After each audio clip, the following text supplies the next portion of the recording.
So good evening, everyone, and welcome to the Art Deco Neighborhood Association, ADNA's second Commission Candidates Forum. My name is Irene Bigger, the president of the association, and along with our Vice President, Annette Grant, raise your hand, and our Secretary, Ann Bloom, as well as Directors Nina Weber-Worth, Eugene Rodriguez, and Michael Bigger. We'd like to thank the candidates for participating in this public forum, and Jonathan Plutzig and his staff at the Betsy Hotel for hosting us this evening. ADNA represents approximately 2,000 registered voters in our defined area within the Art Deco district, from Ocean Drive to Washington Avenue, from 5th to 15th Streets, and 2 additional blocks north of 15th on Collins Avenue to Lincoln Road.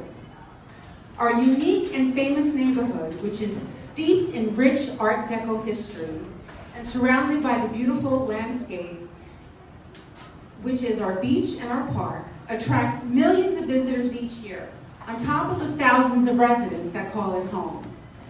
The sheer amount of people and businesses with diverse needs makes our neighborhood particularly challenging and in need of special attention from our commission. We need a commission that understands our complex needs and looks for creative and sustainable solutions to satisfy those needs. Any statements made today should be sincere and with the intention to follow through. Again, thank you all for participating. The format for this evening, real quick, will be as follows. We have 11 candidates, of which 10 are participating this evening, at least the last I counted, 9 or 10. Okay, we might be missing one, maybe she's on her way. 6 for Group 1, 2 for Group 2, including the incumbent Commissioner Laura Dominguez, and 2 for Group 3, including the incumbent Alex Fernandez. And they are seated in alphabetical order according to their group. In the first segment, they will be given a minute each to introduce themselves.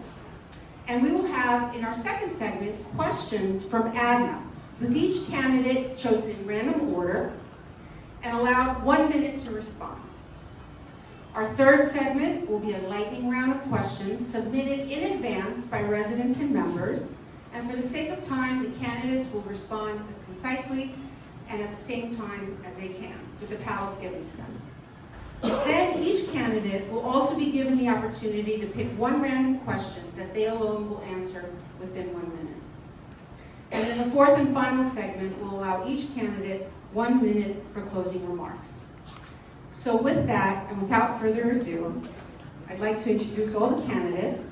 And candidates, in your seated order, please take 1 minute each to introduce yourselves. We'll start with Daniel Serrano. You can stand if you like, absolutely. I think that would be great. Oh. So you can trust the microphone too. Testing? Okay. Hi everyone, I'm Daniel Serraldo, candidate for Group 1 Commission, and I currently have 7 wonderful competitors, but when I signed up, I did not. And that was back in February. The reason I jumped into Commission in February is we're in the middle of a zoning crisis. The state of Florida is taking over our zoning controls and forcing high-rises into our low-rise areas. And so I've been to Tallahassee. I fought that as executive director of Miami Design Preservation League, but I realized that just being a nonprofit leader, I wasn't able to have as much of an impact as if I were a commissioner. So that really inspired me to run, because there are plans for the Clevelander, 20 to 30-story buildings, for 15th and Collins, a 30-story building is proposed. All over the place, there are major issues, and want to focus on this district, protecting it, promoting it better, and keeping our neighborhood beautiful. So thank you all.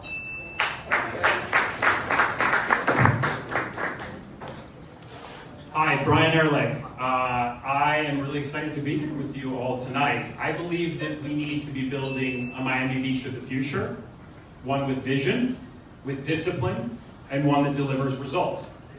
You can look no further than just in front of this hotel right here on Collins, on Ocean Drive, Lincoln Road and Washington Avenue, even 41st Street and along 71st and Harding. Those are areas that are forgotten. Those are areas where we have not made the proper investments, and we're not going to be judged on what we tolerate today. We're going to be judged on what we build tomorrow. I'm not a politician. I have not been working for city organizations and working at City Hall, but I have been volunteering for a city for 20 years. I've authored the strategic plan for the Bass Museum of Art. I've been on the Historic Preservation Board, Capital Improvements Board, Cultural Arts, and the Board of Adjustment. And I bring life experience to this role. In my professional life, I have helped launch a tech startup and led major real estate projects. And I'll get to that more.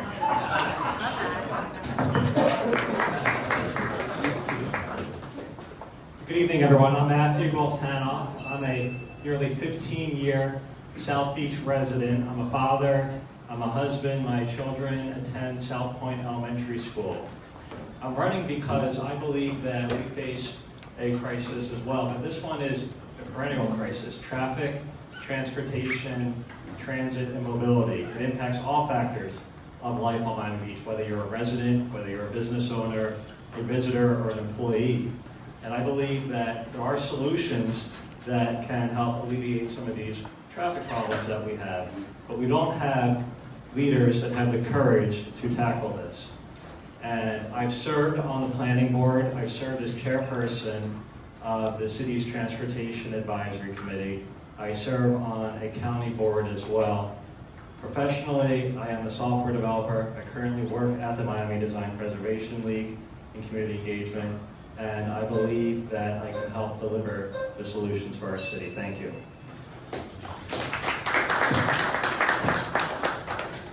Good evening, everyone. My name is Owen Jimenez, and I am your community candidate. I started in South Beach in 2005.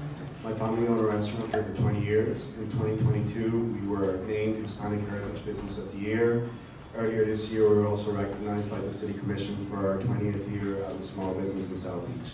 In 2019, I started and founded my own neighborhood association in North Beach, where I live. Since 2016, when I bought my first townhome there on the water, named the Parkview Island Sustainable Association. Over the last 5 years, we've brought over $8 million in direct community benefits to our community through sustainable improvements, relining of sewers, flooding, all of the things that we're seeing today. I want to be your commissioner because I've been fighting for our community for over 5 years, and I've been involved deeply with our community in Miami Beach for over 20 years. I'll be very happy and lucky to have your vote. Please put your confidence behind me because I'm not working for special interests, lobbyists, or developers. Thank you.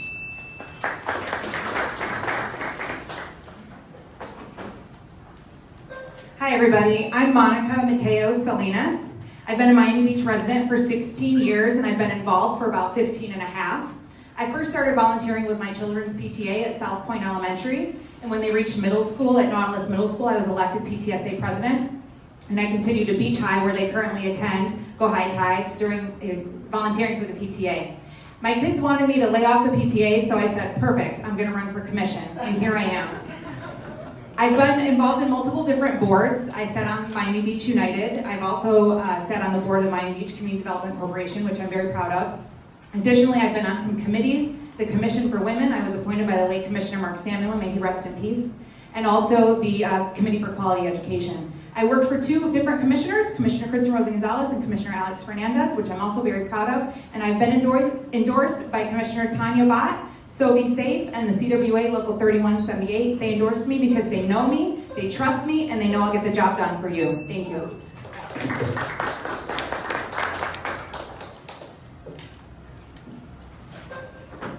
Hi everybody, I'm Commissioner Laura Dominguez, and it's an honor to serve as your commissioner the last 3 years. I'm very proud to be part of the commission that made the changes and voted in favor of ending the chaos on spring break. We're here at ADNA, which is ground zero. It's where our Art Deco architecture lives. It's a postcard, it's the crown jewel, and we need to protect it and make it the best that we can be. And the first start was to end the chaos of spring break. Very proud to have been part of that process. I'm also appointed as Chair of Public Safety and Neighborhood Quality of Life Committee. So I'm quite often speaking with the Miami Beach Police Department and every single neighborhood association on all sorts of issues to help make Miami Beach better. I'm also appointed to the board of the Greater Miami Convention and Visitors Bureau, and I really enjoy making sure that they do the marketing that's necessary so that we attract the kind of visitors we need for our city that has over 22,000 residents. Thank you.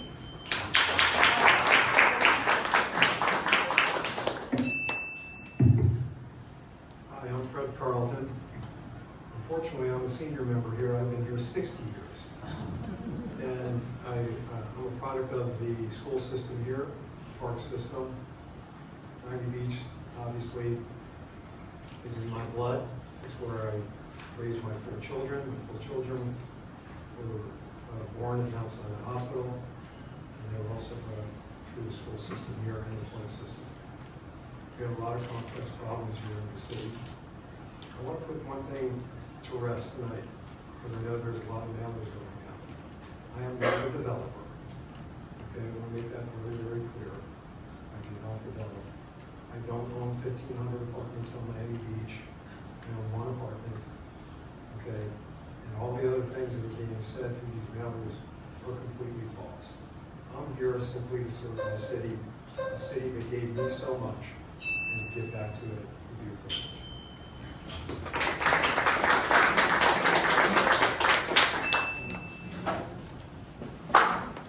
Hey everyone, my name is Alex Fernandez. I'm proud to serve as your Miami Beach City Commissioner. I'm proud to have worked closely with the Art Deco Neighborhood Association over the past 4 years. One of the things that I'm very proud that we've been able to do over my term of service was in July of 2023, when we made revisions to our special event guidelines. Before, special events were allowed to come into the more residential areas of Ocean Drive, and I was able to work with ADNA in sponsoring these revisions so that these large events that impact the quality of life stay south of 13th Street, so that the neighborhood associations and the interested parties now receive notifications for the special event guidelines. And of course, protecting our Art Deco heritage. I've been leading the fight as a city commissioner against the developer interests that wanted to rip away the protections for our historic district. I secured our Art Deco district, whether it be through the Resiliency and Unsafe Structures Act or Live Local. Thank you for allowing me the opportunity to serve you.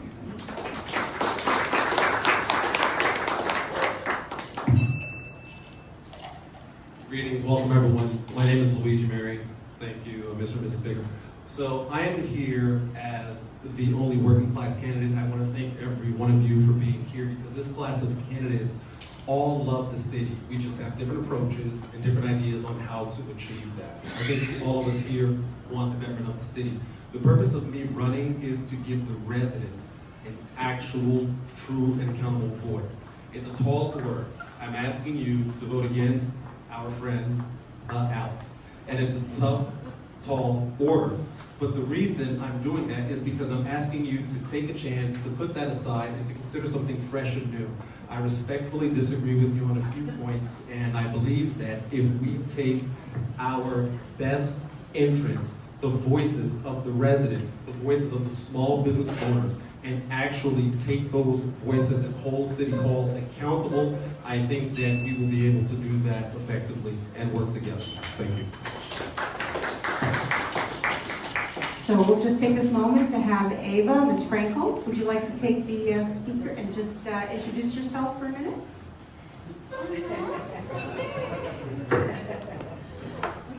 I'm Ava Frankel. I couldn't find the entrance for 10 minutes. But don't worry, I can help with other things. I wasn't expecting to come into this room and immediately start speaking. But hi everyone, if we haven't met already, my name is Ava Frankel. I was born and raised here in Miami Beach. I love Miami Beach. My website is www.avalovesmiamibeach. I love Ocean Drive, love the Art Deco. I studied engineering in college, and I would love to help Miami Beach on the infrastructure side, working hand in hand with the engineers to help our drainage finally be solved, the problem. And then also, I think what Miami Beach needs desperately is just love in our common areas. I mean, you see our sidewalks, our bus stops, all, what's that?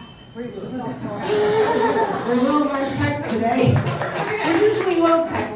Well, thanks, I'm so happy to be here. All right, we're happy to have you and everybody else. So now we're going to go to our next segment. And here's the questions that are from the Art Deco Neighborhood Association.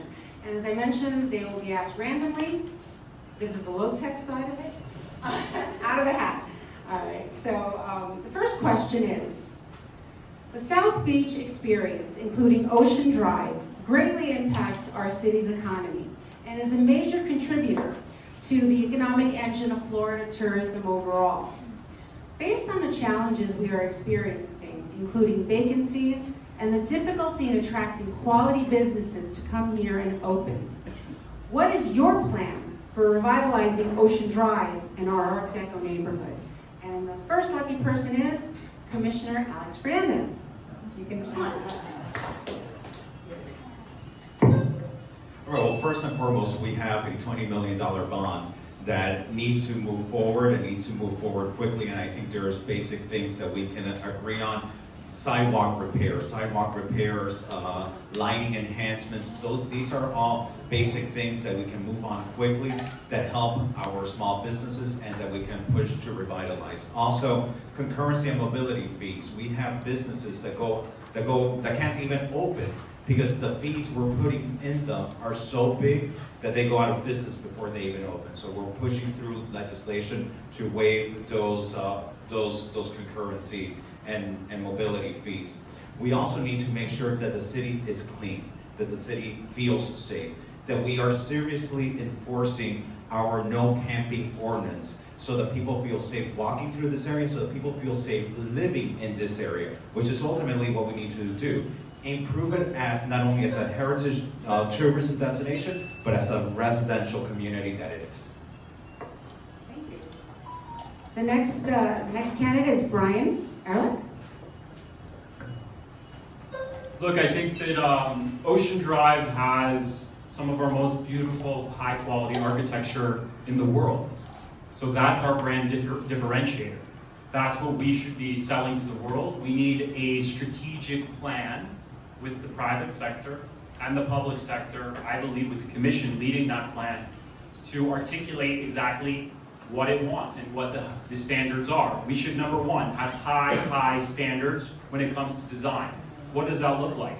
That looks like 14 feet sidewalks. That looks like pedestrianization of an entire corridor. That looks like shade trees. That looks like something a little bit more like the design district, quite frankly, than Ocean Drive. It looks like people that are dressed in uniform that exude the right branding for the neighborhood. And you do this across all the different verticals, right? You then go to the Yale School of Architecture. You get them to have an outpost here. And I will continue my vision because it's very specific. Thank you. The next candidate is Fred Carlton. So, the biggest problem here with Ocean Drive is it's not mutually exclusive to itself. You've got to clean up Washington Avenue, Collins Avenue, and Ocean Drive. You have a big problem with permitting, and my background is in retail, so I know a little bit about this. You have a big problem with getting permits, and so companies that are going to come here, higher-end companies, if they have to wait 2 years and they have to start paying rent, they're just not going to come here. So we have to streamline the permitting process at City Hall. The other thing we need to do is bring in the people that know how to renovate areas or revitalize areas. People like visionaries like Craig Robbins who can come in and bring upper scale tenants here, open businesses and restaurants. But until we start addressing what's going on at City Hall and the permitting process, none of this is going to get resolved. Next candidate is Commissioner Laura Dominguez. So there's a lot of things going on Ocean Drive. Somebody mentioned earlier about the GeoBond, and I think that is absolutely critical. A few years ago, we had an architect do a master plan for Ocean Drive, and that Zixcovich plan turned into the Giordano plan. And it's currently in the design phase. That particular architect has been hired to work on the new design for Ocean Drive. It's contingent on whether we can have access to Ocean Drive as a city or not. The commissioners recently voted to have it completely pedestrianized, which would be fantastic, but the county currently is not permitting us to have that in that particular street. So one-way traffic is what we've got. They've done traffic studies, and as soon as we get back the information from the traffic studies, we'll know what to design. But if we can get it pedestrianized, it will be more wider streets, wider sidewalks, beautiful streets, and more investment into Loomis Park. Thank you. Daniel Giraldo? So thank you. Okay, Adam, I can't remember. Okay, I'm gonna stand up so you can see the timer. So Ocean Drive in the Art Deco district is an economic engine, not just for Miami Beach and South Florida, but the state of Florida. One thing that I noticed when I worked at MDPL, when I first arrived, the resort taxes were about $50 million a year. And when I left, they were around $100 million a year. But who here thinks that the city doubled their investment in the area? Anybody? Not me. So I think what we really need to do first is go to the finance committee and say, hey, Joe Magazine, why are you sitting on $40 million of resort tax? We'd like to tap into that. Let's get some creatives coming here. Let's celebrate Ocean Drive, because we really have all the ingredients, like Barbara Kaplan said, to make this an incredible place. But we do need the leadership from the city, not just hoping the next developer is going to come and save us, which won't really happen. So thank you. Next is Luigi Mary.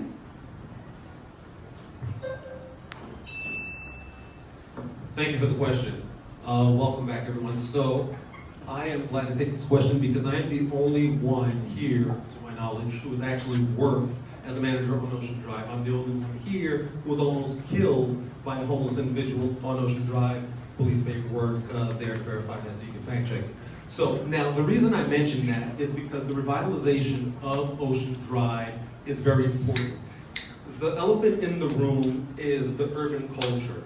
The golf carts, the stopping at the red lights, the dancing and the traffic, the twerking, all of that. We need to step up the quality of our entertainment. It's not about black entertainment. It is the type of programming. When I was a member of the Black Affairs Advisory Committee, one of the events that we did have was a Josephine Baker night. And that was a classy event. It was an upscale event. So what I want to do is to bring more events like a John Coltrane, a Duke Ellington night, something that will elevate the quality of our urban entertainment. Thank you. Matthew Goldknopf.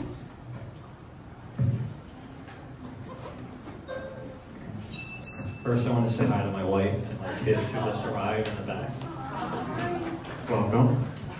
So South Beach, Collins Avenue, Ocean Drive, and Washington Avenue is the historic central business district, if you will, of Miami Beach.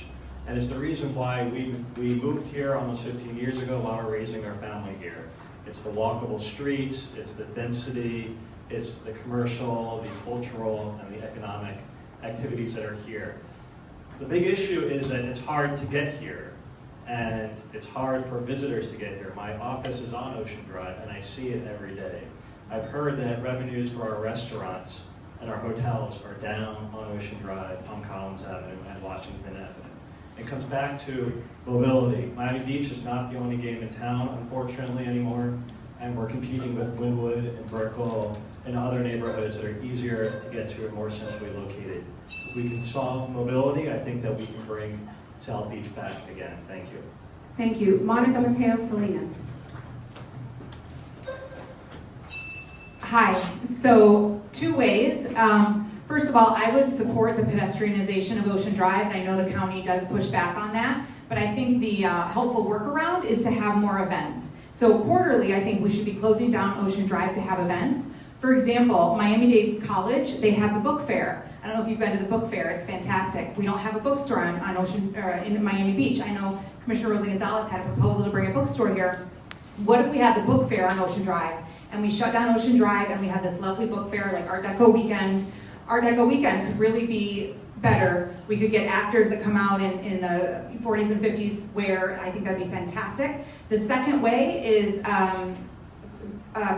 getting better businesses. So we just hired a new economic development director, Stephen Anthony. He just started about 3 months ago. There's no reason why we can't have a Joe Stone Crab outpost on Ocean Drive. That'd be fantastic. We need those type of restaurants for people to dine out on Ocean Drive and elevate the status. Thank you.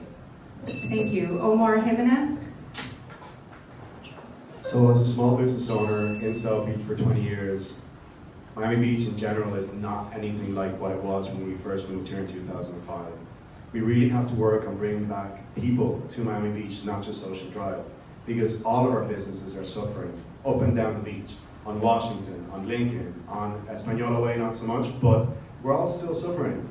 Last year we lost 70% of our tourists, snowbirds that came here, and this spring and summer was absolutely awful for everybody.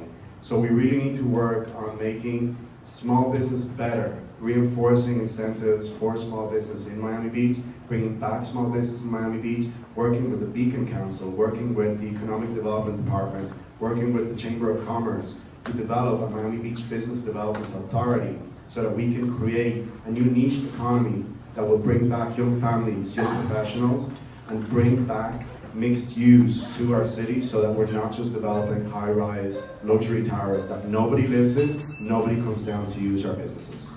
Thank you. Ava Frankel? Hi. So I think that the biggest thing that Miami Beach needs is innovation. I think once we start innovating, everything will naturally start flowing towards us. What does that look like? Faster permits. People who have vision, who can create collaborations between existing businesses and the hotels, and maybe those businesses come in and renovate the whole lobby and add a nice restaurant to the ground floor of a hotel on Ocean Drive, and then that hotel can then raise their prices, and it all kind of just trickles around throughout the whole area. I also think that we need to clean up, like Fred said, Collins Avenue, because it's a very stark difference, Ocean Drive and Collins Avenue. I also have heard from many business owners on Ocean Drive that they want north flowing traffic rather than south flowing, because currently the way that the traffic goes, it's very hard for people to come, like you were saying, to Ocean Drive. And if it were north flowing, whatever, it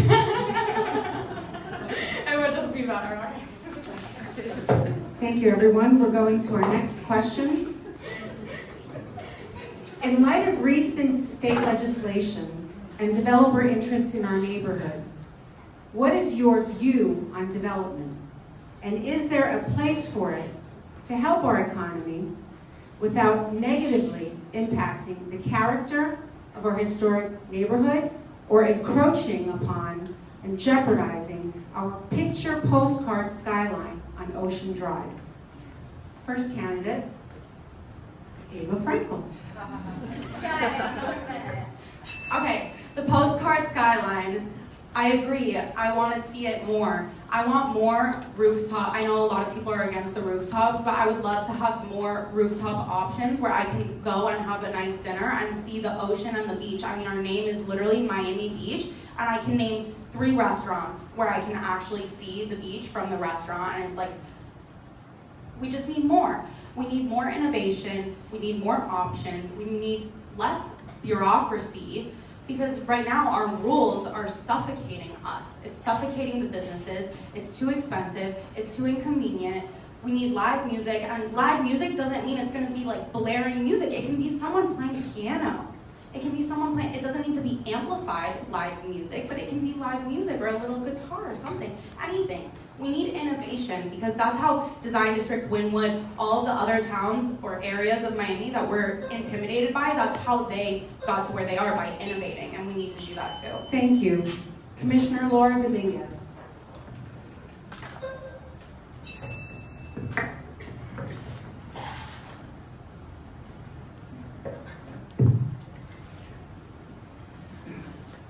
So development is important. So continue moving our city forward, but we have to be so careful. What's hurting our city now is that many zoning laws that we put in place to have protections have been challenged in Tallahassee and have been preempted. And that is something that is ruining different parts of our city. In the meantime, I'm very proud that the city has been fighting back, and some have gone to Tallahassee, like my colleague Commissioner Fernandez, to really help. And we've been unified in that front to make sure that we can keep the protections. But smart development that makes sense, rehabilitating buildings is important so that we don't crumble 100 years down the road into the future. Thank you. The next candidate, Matthew Goltanoff.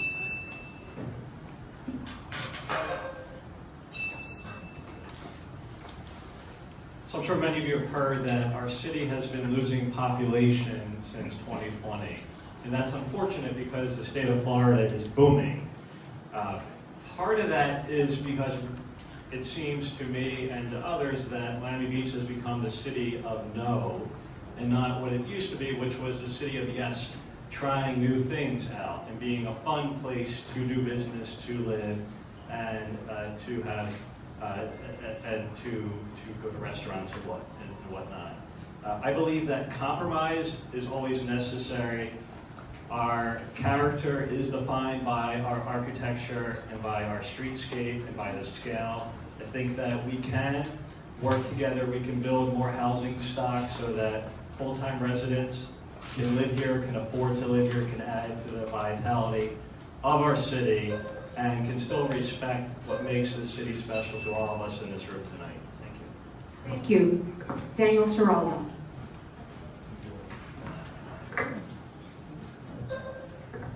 Yeah, well, this is a reason that I signed up to run for commission, because when the state took our laws away, nobody on the commission wanted to fight it.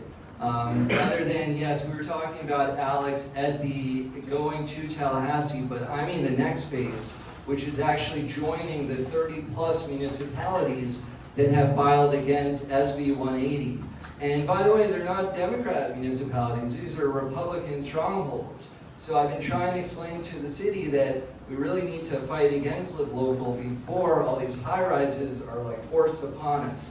If I am elected, I pledge on my first commission meeting to have that resolution to join in fighting for our local control. This is not a partisan issue. This is really about community building. We cannot throw away the last 40 years of urban planning just because the governor, is picking a fight with us. So that will be a focus of mine. Thank you.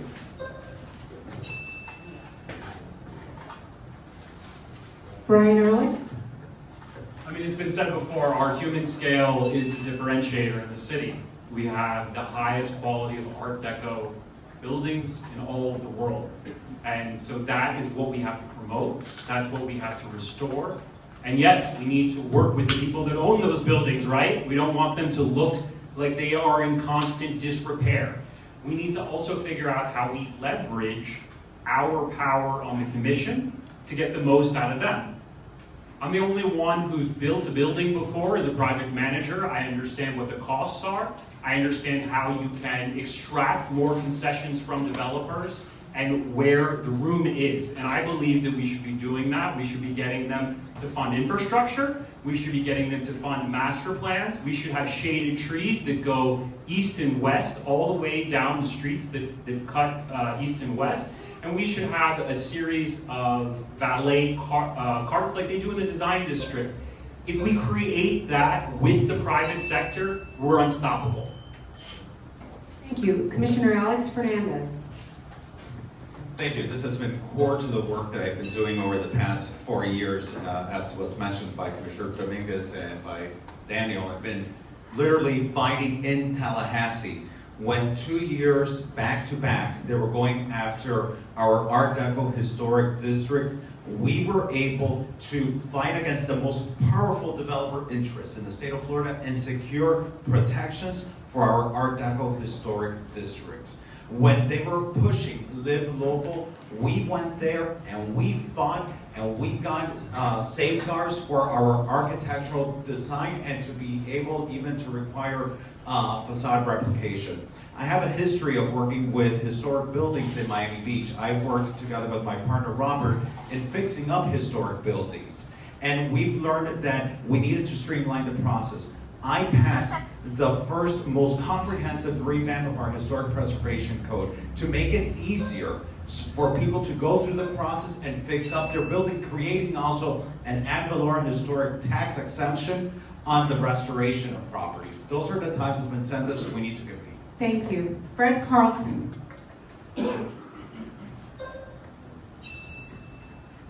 So I agree that we need to join the municipalities in fighting Live Local. Live Local is an absolutely ridiculous concept. It's a complete intrusion of the state legislature on the autonomy of cities. They don't understand what goes on in our city particularly. I'm not really sure about development at this point. I'm very anti-development at this point. I think that we have to take a pause. I think there's a multitude of reasons that we have to do that, including our infrastructure. As far as Ocean Drive, I do think we need a revitalization of Ocean Drive, but as I said before, I think it has to go hand in hand with Washington and Collins. And the other thing is who in this room wants to do business in the city of Miami Beach when you have to wait 2 years to get a permit? So I continue to say that we need to simplify the process. In order for businesses to thrive here, they have to be able to get a permit and open their businesses on time. Thank you. Monica Mateo Salinas. Hello. So first of all, I completely support historic preservation and protecting our historic neighborhoods and buildings, number one. Number two, I'm also not a fan of all the height increases and FIR increases that we've seen, especially when there's no public benefits. I know there were 12 different properties in North Beach that were given to the developers with 0 public benefits. We have to make sure that never happens again. We need the developers to give public benefits to our residents and make sure it's equitable and make sure we're getting a good deal for whatever project they want to build. Lastly, I do want to say, we have to listen to the residents. I know that here at the Clevelander, they want to build a tower. And I've heard people say, not the Clevelander that fronts Ocean Drive, but the lot behind. Well, maybe that will bring residents to our area that will keep our grocery store open, that will keep our restaurants open. So it's always a push-pull. I'm not a fan of the height increases or the FAR increases, but we do need to have smart development at the end of the day. Thank you. Luigi Mary. Can you please repeat the question, ma'am? Sure. So, in light of the recent state legislation and developer interest, what is your view on development? And is there a place for it to help our economy without negatively impacting the character of our historic district or encroaching upon and jeopardizing our picture-perfect postcard skyline on Ocean Drive? Absolutely. Thank you for the question, Ms. Bigger. It's an excellent question, and it's a nuanced answer best I can provide here for you. We live in a free market society, so we cannot just arbitrarily just stifle development, right? But at the same time, what do we do smartly as a small city under 100K to preserve that natural charm? How do we protect those treasured Art Deco properties? Because once they're gone forever. You hear about atrocities in other countries when they have wars and they destroy museums and all types of cultural artifacts. Once they're gone forever. So we cannot let this development war destroy our Art Deco treasures. So it's a thin line that we have to balance. We have to be able to try to thread that needle. And in terms of Tallahassee, I think we need to try to recalibrate our situation. Thank you. Thank you. Omar Jimenez.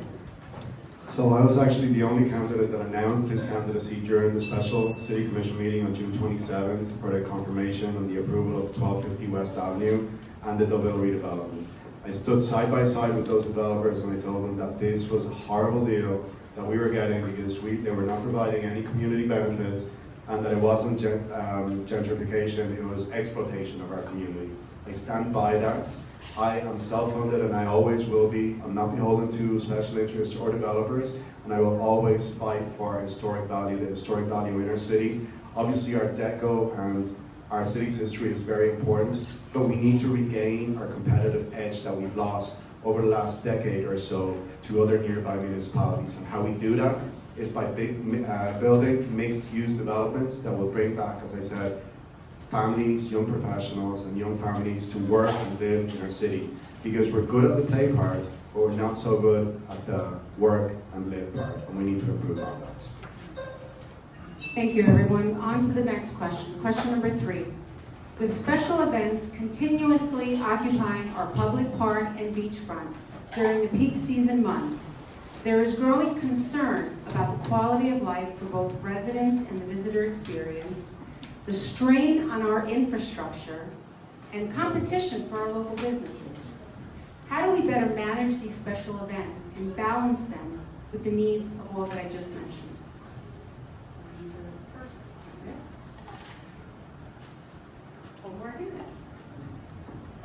Omar Jimenez. Sorry, I actually wasn't listening. Can you repeat the question? How do we better manage special events that continuously occupy our beach and our park? Because there are needs. It's a quality of life issue for our residents. It affects the visitor experience, infrastructure strain, and also competition for our businesses. Yeah, so I think that's a really important question because we got rid of spring break. We did a great job at bringing back control to our city, although we lost hundreds of millions of dollars in revenue that are now going up north to different municipalities. How do we balance that? So how do we bring events that are culturally important to our city while providing to our community and not taking away from what we have to offer? I think that that's a very important question that we all need to focus on in creating an annual master plan for these events so that we're also not providing hundreds of thousands of dollars in sponsorships and trying to get all of these events to come here. They should be paying us to come here, and we should be cherry picking the best events that are available throughout the country because we are a world-renowned city and we are a world-renowned destination, and we need to start acting more like it. Thank you. Monica Mateo Salinas. So I understand that some of the special events have, blocked the view of the hotel goers on Ocean Drive, and I know that they, there's back of the house issues where people don't want to see, the dumpsters and everything. So we can reconfigure that differently. We can also make sure that vendors, when they set up these tents and take them down, they do it quicker. It seems now that we have the tents, it takes 3 weeks to put up and 3 weeks to take down for a 5-day event, and then that disrupts the view, and there's a lot of noise, and there's a lot of exhaust fume with trucks and going in and out. So I think we do need to plan better these events in terms of the setup and breakdown. Additionally, we do need to host better events. Remember how I had said the book fair on Ocean Drive? I know that Art Deco Weekend is going to be having kind of a taste of Ocean Drive, and they're going to be hosting some of the restaurants instead of having the carnival food, the greasy carnival food we've had in years past. So maybe another event that we can host is a Taste of Ocean Drive, where we shut down Ocean Drive and we allow the restaurants to have sidewalk cafes in the street. Thank you. Commissioner Laura Dominguez. We've come a long way with the events, but there's more to do. And the improvements that have happened have actually happened because of AGNA. I'm looking at James Krupp and how many meetings and discussions did we have about having events south of 12th Street so it doesn't affect the residential neighborhoods. So the city has a production industry council meeting. They discuss, and it's a public meeting. Residents can look up and participate to see what events are coming down the pike. Our tourism and cultural department does a really good job of trying to button up events and making sure that they set up and are taken down before it's necessary. Having events in our city, I think, does help drive economic benefit and helps with the resort taxes, of course, but we can't have that at the expense of quality of life for the residents. So more needs to be done and more streamlining.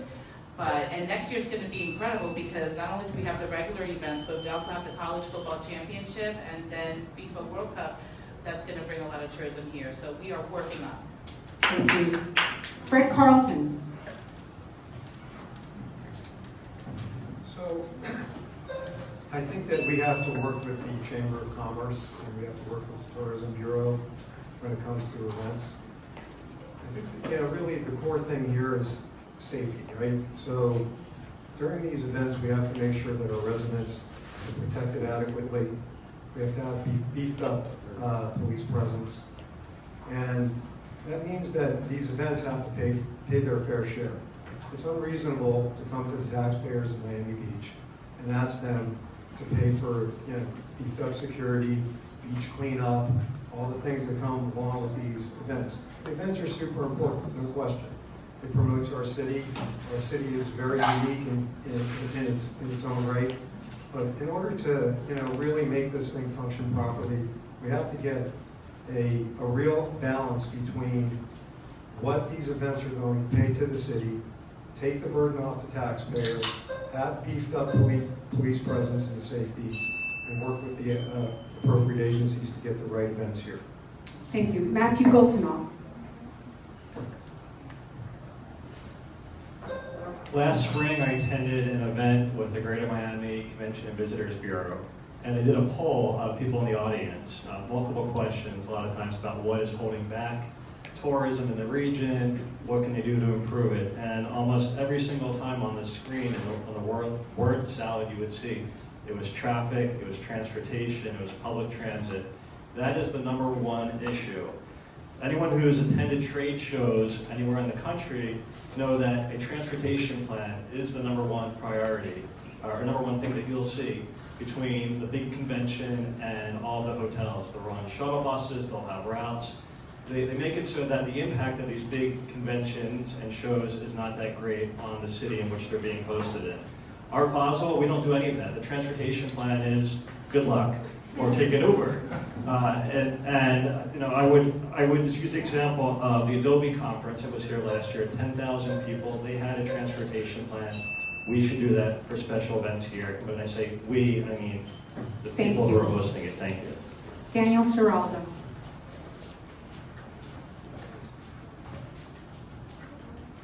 Yeah, I think the special events are sort of the lifeblood of South Beach. People that moved here, people that stay here, a lot of them started with an event. I remember when Art Basel first came here and how it really changed our city, but there's also been other events like, as was mentioned, Art Deco Weekend, etc. One thing that we have to do better at is managing the events. For example, Venice is always an inspiration for me. I go to the Biennale almost every year, whether it's architecture or art, and they basically weave the event throughout their city. It's not like a major event that just chokes off the whole city like our events. So I think we need better events at, for example, taking the vacant storefronts and working with them, doing pop-ups, maybe having our own Biennale that's more sort of like cultural and low-key and not these crazy events, and that's really what impacts the residents. But I'm all about events. If you want to have no events, live in Boca, but we're South Beach, so we want to have fun. Omar Jimenez.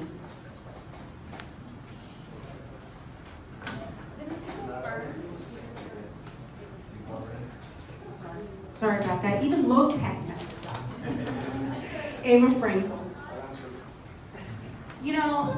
These weekends, even though they generate a lot of revenue for Miami Beach, they are taxing on residents. And my brain immediately thinks, oh, well, maybe we should charge these festivals a little bit more.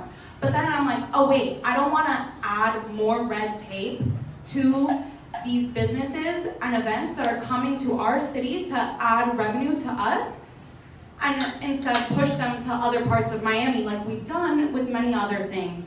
So I think maybe we might consider doing a higher resort tax during those weekends. So the people who want to come here and stay in the hotels, even if it's a little incremental amount, it adds up over all the people that are staying in the hotels here that are spending money in our city, and they're not we don't need to advertise it, like, hey everyone, we're doing higher resort taxes during this period, but we might consider that. That way there's not as much red tape on those events, and that there's more revenue for us. Thank you. Luigi Mary. Thank you, Commissioner.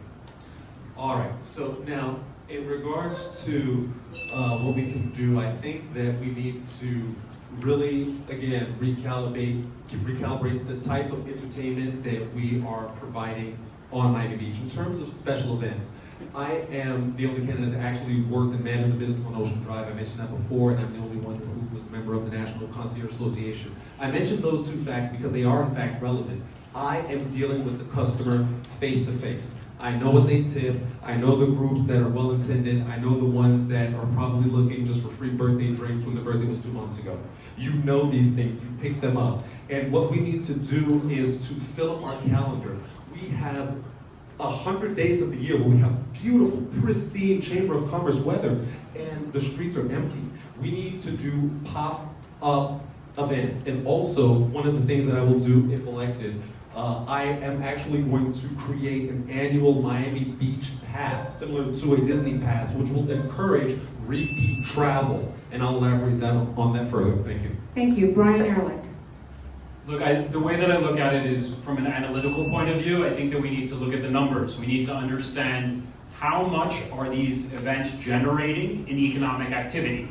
I brought an event here actually to Ocean Drive. It was called the National Cycling League. There was not a rigorous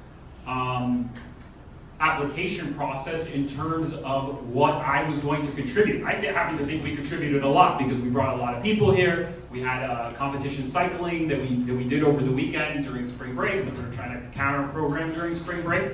But the city's got to take a different view. They've got to put the onus on the person who's producing the event to say, okay, this is what we're going to do. This is how many heads and beds.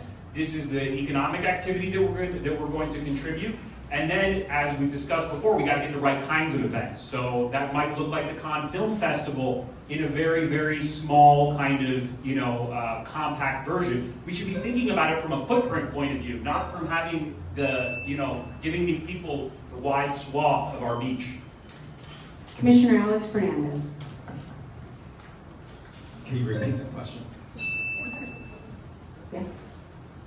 With respect to special events, we believe special events continuously occupy our public park and beachfront during the peak season months, and there is growing concern about the quality of life of residents, impacting the visitor experience, affecting infrastructure, as well as competition for local businesses. What is your view? How do we better manage these special events and balance them with the needs that I just mentioned? Right, well, first and foremost, our number one priority are the residents. All of this takes place on the taxpayers' property, on the public's property. And so one of the things that I mentioned earlier that I did was sponsor legislation that the industry was very upset at me about to move the events to be south of 13th Street. We enhanced the notification requirements. One of the things that I want to do that I think is incredibly important is that this is the residents' property. There should be a special events review committee composed of stakeholders, neighborhood association, residents, the businesses to give input on the traffic plan, on the waste, on the design of the back of house operations, on the logistical matters, not just the event, but the logistical matters that have a direct impact on the quality of life of the residents. And those are areas that I believe we can improve on. Thank you. On to our fourth question. Safety and cleanliness continue to be a challenge in our community. What is your assessment of our neighborhood's current safety and cleanliness, and what actions would you take to improve on it? Matthew Goltenow can start us off. Okay. I love this question. I go out early in the mornings on runs. I see the city staff out here at 6 o'clock in the morning sweeping the street. I see them on the beach walk. I believe that Miami Beach is a very clean city. In fact, one of the cleanest cities in the country. I know that I'm getting some dirty looks from some people about that, but you have to speak the truth. there's not an unlimited amount of money, there's not unlimited resources. We want to have things like pipes that don't break, infrastructure that's not failing. We have to make sure that money, the taxpayers' money, the budget is allocated properly. I think the city does a great job. I would advocate to continue what they're doing with cleanliness. But again, I don't think I've seen a urban area such as ours that is as clean as it is. And I'm just giving you one person's perspective. Thank you. Fred Carlton. Oh boy, well, listen, I was here in the 60s, I was here in the 70s, I was here in the 80s, and so on. And our city is filthy. I don't know how else to say it. You go up Washington Avenue, you go down Collins, it's an absolute disgrace. And it really needs to be cleaned up. In terms of public safety, I think, the police department does the best that it can. It's a hard question. Do we add more patrol? Do we need more patrol? I think it's certainly something that needs to be looked at and studied. But I have to tell you something. We need to really figure out how to get with the shop owners and figure out a program to revitalize these streets. Because when you walk down all of these streets, the filth, the dirt, is just absolutely abhorrent. So I would be in favor of trying to get a coalition of shop owners together, figure out how the city and the shop owners can work together to beautify the area, because these streets could be an absolute showcase if it was done properly. Monica Mateo Salinas. So, in regards to cleanliness, I do think we need to do better with the cleanliness, especially in this area of the beach. Specifically Art Deco Neighborhood Association, this area, and Ocean Drive, and even Lincoln Road in front of the Deco Plage. I've done walkthroughs. I've seen what happens there. It's not pretty. The easy answer to that is hire more sanitation workers, but that's not an easy answer because then we're expanding and bloating our budget. So there's got to be a way that we can restructure so that way we have more sanitation staff so they can go out and clean more frequently, including pressure washing, street sweeping. There's got to be a way we can do it more often. It needs to be done. Secondly, I do support the police. I think we've got a very robust police staff. I think they do the best that they can. The homelessness is a huge issue, and I think working with the county in terms of, we pay for a lot of homeless beds, and I think we need to start making sure that the homeless accepts those services. I know that there's the controversial arrest method, which, sometimes works, sometimes doesn't, but I do think we need to have partnerships with the county so that way we're getting our money's worth with the beds. Thank you. Thank you. Luigi Mary. Thank you for the question. Now, in terms of cleanliness and the homelessness issue, I do partly agree with Mr. Carlton there in terms of the state of Washington Avenue. I spoke to many of the business owners on Washington, on Ocean, and on Collins, and many of them, quite frankly, are unhappy with the progress of the Washington BID, the Washington Street BID. I intend to do better by encouraging more proactive community unity. The name of my campaign is Community Unity. Now, what we need to do, we need to beautify those locations. There are many opportunities for us to do simple things in terms of repainting the sidewalks, repainting and resurfacing and continuing with sandblasting. Things of that, we need to elevate the expectation of the visitors that come here. Littering should not be tolerated. I see people pull up and they throw a full-on bag out the window. These types of behaviors are unacceptable, and we need more enforcement to encourage the sustained beautification of our community. Commissioner Laura Dominguez. We have an amazing police department. This is the first time in decades that our police chief has ensured that our police department is fully staffed. So we are ready to go, and we've got technology. Also, in the last 3 years, the police department has been working with the state attorney's office. And I've been involved in some of those meetings as chair of public safety and been able to hear the different operations that they've had specifically for Ocean Drive, and it's really made a big improvement. As far as sanitation, we have an unbelievable sanitation department. My aide, Albert, who's here in the back, He and I recently went to the sanitation department for an event that they were having. He gave them a proclamation. I believe it's only about 3% of our budget. They go above and beyond and work so hard. A lot of times when you look at our streets, they're not dirty, they're old. And we have Geobond that's coming down the pipe and is replacing sidewalks in different neighborhoods to help make that better. Brian Ehrlich. It starts with beauty. It starts with having a well-designed city, a city that is built to last, with sidewalks that are well-maintained, with streets that are well-maintained, with pocket parks where we can put them that are high impact and low cost. It also means making those investments and holding ourselves as commissioners accountable to making sure that we get things done. You know, in the private sector, I helped launch a tech startup, and everybody in the company that I worked at had objectives and key results that they had to deliver on every day, every week, every quarter, and every year. We have to apply that same kind of accountability to the public sector and to the job that we do here so that we can see whether things are getting better or whether they're getting worse. And if they're getting worse, then you need to be able to check online and see why they're getting worse so that we can have recourse. Thank you. Daniel Seraldo. Well, I would like to have a sanitation czar that is focused on South Beach. I'm a little bit OCD, undiagnosed, but I like to look at the sidewalks in the morning, and I don't agree with my good friend Matthew. I think that there are pockets that could look very dirty, and if we really have pride in Art Deco like we all do, we want to make sure that we are representing the best version of ourselves. One thing that I like about the design district is that they do have people that are there, and when you come, and Brian was saying, like, they're wearing an outfit, and there's like branding there. Unfortunately, South Beach was gonna have a business improvement district, but it never materialized.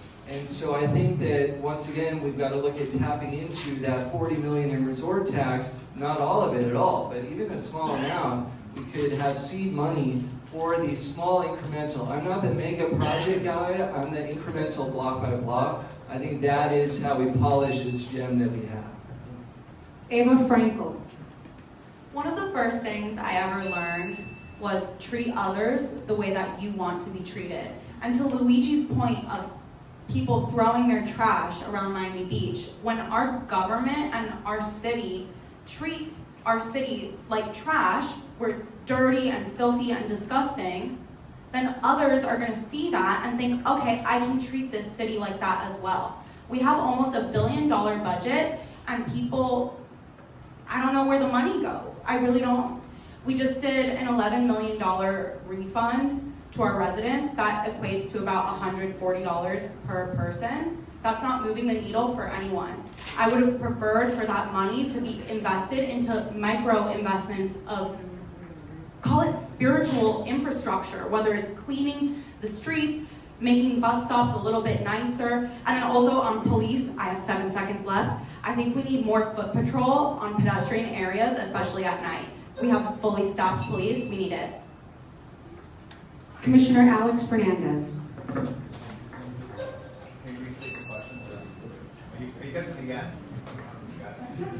Yes, of course. It's about safety and cleanliness. They continue to be a challenge in our community, and we were wondering, what is your assessment of our neighborhood's safety and cleanliness, and what actions would you take to improve it? So I'm a big believer that the cleanliness depends where you're at. There's certain areas of our city that are spotless. Then there's other areas that are grimy, that are dirty, that feel abandoned. And I believe that it's impossible for government to do it all on its own. It'll be too costly, and the results won't be the same. Perfect example is the 100, 200, and 300 blocks of Lincoln Road. I call that, unfortunately, the scary part of Lincoln Road, because it feels dirty. The shops are not great, and we entered into a public-private partnership with a $4 million investment of Miami Beach tax dollars. We are getting a $12 million investment to revitalize that area. as part of a public-private partnership where the private sector is going to be responsible for cleaning and maintaining that area once this is delivered. To me, those are the type of partnerships that we need. We need to go throughout our city, do a cleanliness index, see which are the areas that are dirty, and work with the private property owners so that they can help the city where the city can't provide the level of service that we all should expect. Thank you. Omar Jimenez. So people always ask me, Omar, why do you talk so much trash, poop, and crap? Because there's a lot of it here in this city. Over the last 5 years, my association has picked up over 12,000 pounds of trash in community cleanups. And I'm not saying that we have a trash problem or anything, but we do have certain high traffic areas for a city that only get power washed twice a month. That's from sanitation. They told me that personally when I spoke to them. Why do we go to other cities around the world and see them power washing sidewalks every single day or every second day? Why do we see like the beaches being, all the trash at the beach here is not actually scooped up with those tractors that you see in the morning? It's hidden under the sand. We're not actually cleaning anything, we're just whitewashing our issues. The same with our infrastructure that's failing, the same with our poopy waterways. We have trash in all of the mangroves, in all of the dunes at the beach. We really could be a lot better, and I will make us a lot better. Thank you, everyone. On to our third segment. We will begin this third segment, which is the lightning round, consisting of resident and member questions. As there were many questions, we really tried to make the most of our time. So you will see the candidates have paddles in front of them. Candidates, what we would like for you to do, as best you can, is give us your concise 1 or 2 word answer with your paddles, and preferably all at the same time. Please answer as best you can with large letters or words. If there is a second part to a question or if a clarification you'd like to make, you can do it on the other side. And again, and it's whatever you feel comfortable in answering. So just be sure you are ready. And the first one, ready? Live local notwithstanding, would you support a complete moratorium on new development in our historic Art Deco neighborhood, in particular Ocean Drive? Can you tell everyone what moratorium means? I know what it means, but can you Yes just or explain? no? Yeah, it would be a pause, like Fred had mentioned. A stop. Complete. Yeah, does it mean restoration? No, new development.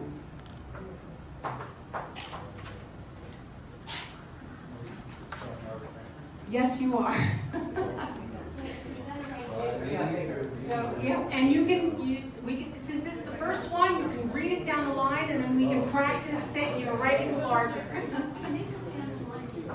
Yeah, you can go down the line, yes. No, you can say it. I think the acoustics are pretty good. Okay, I'm a no. I would say yes. Yes. No, this leads to more, I'll ask you to take over. How? We're not debating that. Yes. Yes. Yes. Yes, and I'm the only one in this race that proposed it. Yes. Thank you. Next question. Erase your answers. On to the next.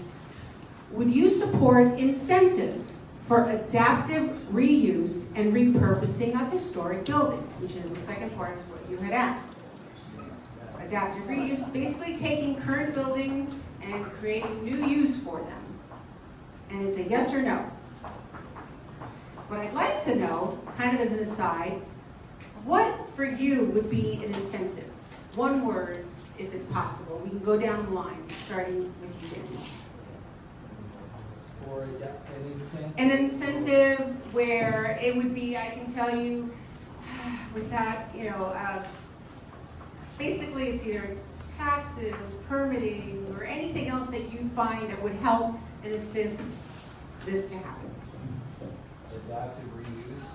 Well, yeah, obviously we got to get the permitting simplified, but One word. And if not, that's it's okay. very tough. Fair enough. Fair enough. Notice our answers are Yes, different. yes. And Daniel, you were the guinea pig. I apologize. But if somebody does want to make one comment, you can. No. Sure. Hell yes, and we need to fast track this kind of these kinds of projects, yes, we need to explore possible taxes and potentially co-investment so that we improve the whole neighborhood. Yes, tax credits and expedited permitting. Yes as well, and property tax. Anybody else? Yes, incentives for mixed use. Yes, and tax rate for those that are grant. Yes, streamline permitting, waivers, things like that. Yes, permits. Yes, the way to do it legally is through ad valorem tax exemptions that the city commission just passed a few months ago that I sponsored. I say yes, and I would also propose pop-up museums for those. And I appreciate that, guys. I appreciate you doing this format. It's not the easiest thing. It's just a matter, and this section, we're gonna take a little bit of time because it is important, and I think our audience, our residents and members are very curious about it. Okay, so I promise though the next ones can be concise. With respect to new development in neighboring areas, such as the west side of Washington Avenue and Lincoln Road, would you support either more new commercial development, more new residential development, or no comment, nothing? What would you like to see? And you can just hold up your paddles. Try to do it as Renovate.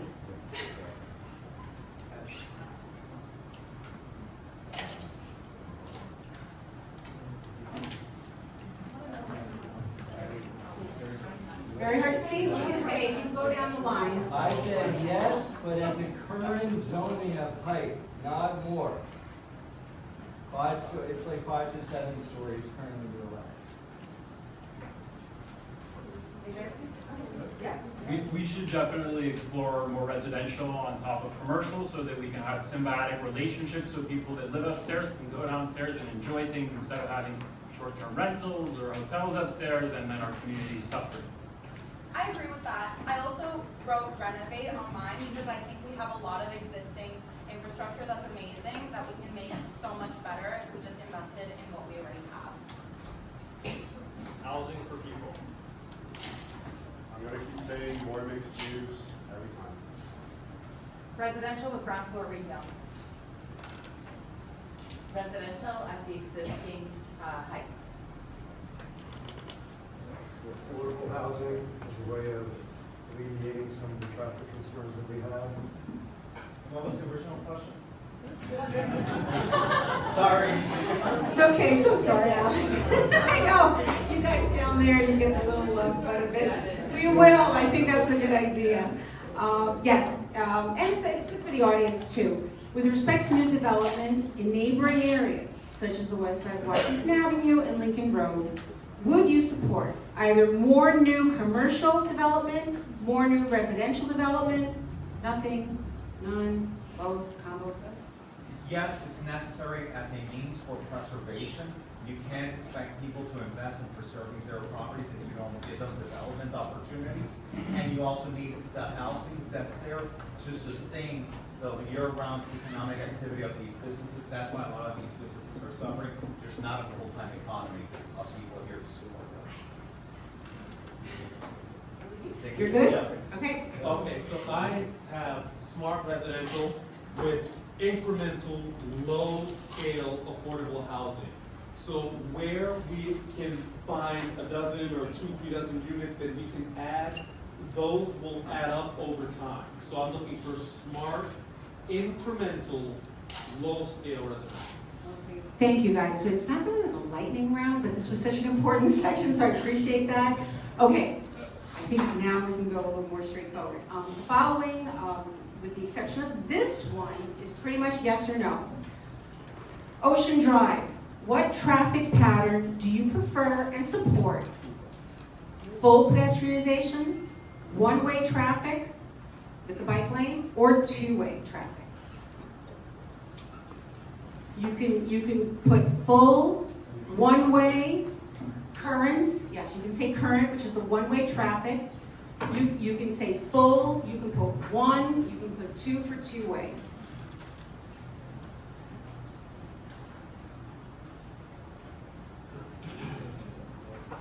It's easy, guys. Full, one, or two. And again, I appreciate you doing all of this. Yeah, no, it's okay. Can everyone see it? Yeah, can everyone see? Okay, let's say what we have right now. At the other end, Chris, at the other end. Luigi, you're out. All right, here we are. Full on traffic. Ocean Drive is originally intended and created. It's Commissioner? Ocean Drive, not Ocean Walk. Commissioner, you did a very artistic answer. Full pedestrianization. Do you experience the Art Deco architecture best when you're able to experience the pedestrianized Ocean Drive?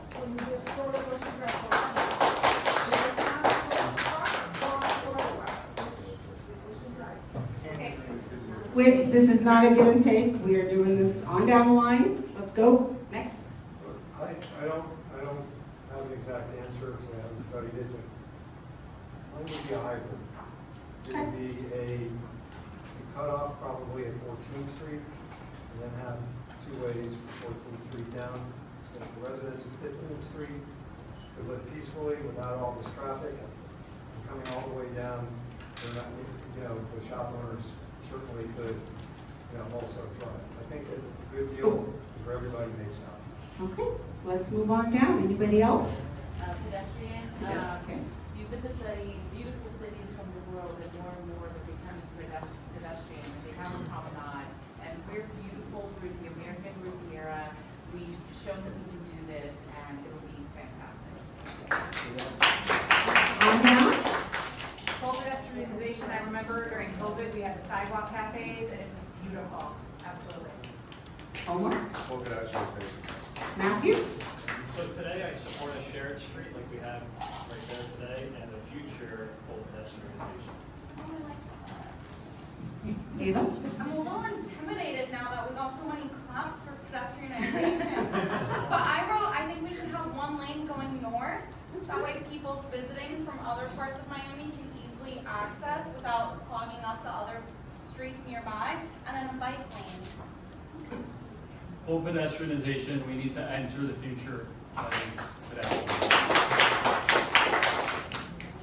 I would say the current setup is the best right now for those who need to use the street, especially hotel guests and senior citizens that, when I worked on Ocean Drive, that was an issue. So I would keep it like it is, but work towards full pedestrianization. Okay, great. Let's try to do this the real way now. Yes or no? I think this is a simple, straightforward one. Would you support a central valet on Ocean Drive? Yes or no? And you can write the yes or the no in big letters. And just, you don't have to say anything, just put it up there. I'll give you like 15 seconds. Of course, I can't see, so I'm going to depend. Sure. I just want to say something really quick. I do support a centralized valet. I've actually been working with Ceci Velasco of the Ocean Drive Association. If people come, they have dinner at the Avalon Hotel, later walk down to the back seat to have drinks and listen to jazz, they can get their car here with a centralized valet instead of having to go all the way back. So that's the intent. Yep. Anybody else? Just real quick. In fairness, go ahead, Luigi. Yes. I say yes, Mrs. Bigger, I say yes. But in terms of preservation, changing Ocean Drive is the opposite of preservation. I'm the only one who's actually preserving the original intent of Ocean Drive. Fair enough. So we heard two perspectives. Next one. Somebody mentioned it before. Are you in favor of additional beat cops on Ocean Drive as part of a community policing program? Can I answer the first and last one? Sure. My answer would be no. The reason is because you're opening up, for competition here. There's no competition, and you're going to get potentially price gouged. So more likely no. Okay. Do I need to repeat the other question? The next question is, are you in favor of additional beat cops on Ocean Drive as part of a community policing program? Yes or no? I know things get complicated with budget matters, etc., but I know that other areas have gotten that request satisfied. And I really think that Ocean Drive. How do you do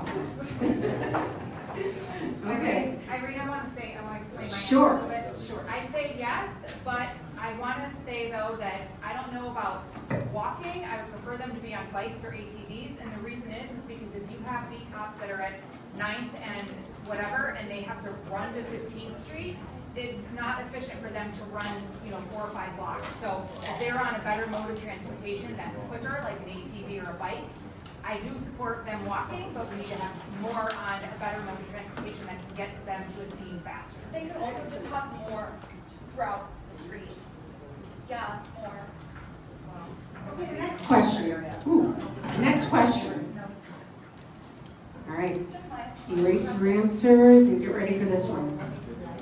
Would you fully commit to branding Miami Beach as a heritage tourist destination? 100% yes. Is that a gimme? Is that a gimme with the Art Deco Neighborhood Association? Branding Miami Beach as a heritage tourism destination.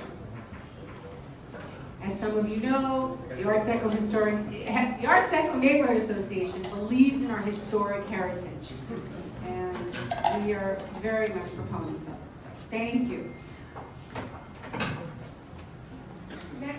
Next question. Came up recently with the budget. Would you support an independent third-party review of our city budget?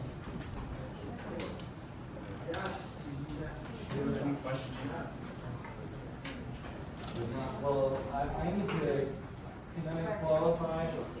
There was, one of the commissioners, Commissioner Suarez, basically at the last commission meeting asked if the city would send Doge into Miami Beach. That I would not support. The city does annually do an audit, it's required by state law already, so that's why I put a yes. But I don't like trying to, hurt our city. As a commissioner, I would want to protect that part.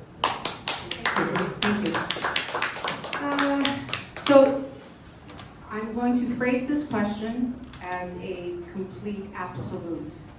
So again, let me just clarify. Our neighborhood association is not looking for answers that will appease us, or we sincerely want to know what your thoughts are, because it is a learning, it is mutually educational.